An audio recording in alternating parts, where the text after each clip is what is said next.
going to teach you how to do addition to 100 using a hundreds chart. On a hundreds chart, we move 1 to the right to add 1. In this example, 62 plus 7, we're adding 7 ones. So we're going to find the 62 and we're going to start there. Then we're going to add 7 ones by making 7 jumps to the right.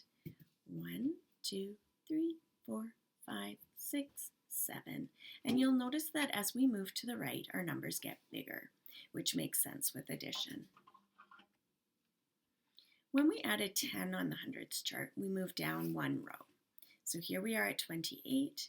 We can add 10, and it's really quick and easy just to go down 1 row. Now let's check to make sure that that is 10. If we start on 28, 1, 2, 3, 4, 5, 6, 7, 8, 9, 10.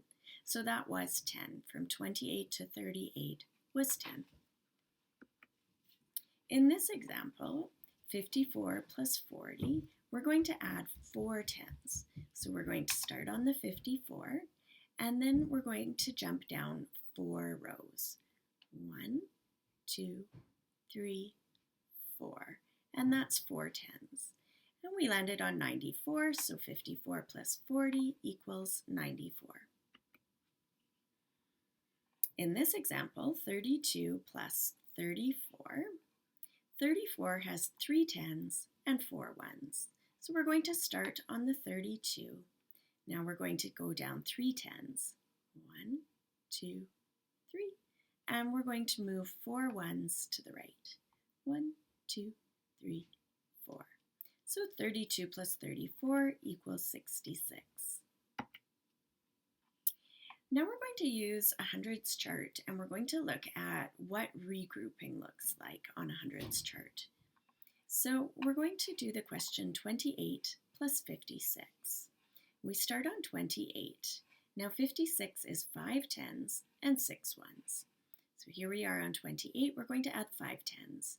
1, 2, 3, 4, 5. And now we're going to add 6 ones. 1, 2, 3, 4, 5, 6. And we land on 84. So 28 plus 56 equals 84. Now you may not even have noticed that we regrouped, but we actually regrouped right here between the 80 and the 81. When we had to change lines, that was the regrouping. Here are some practice questions for you to do. So you can print out a hundreds chart, or you can use an interactive hundreds chart online to practice this strategy. You can find links to both on our numeracy learning page of our class website.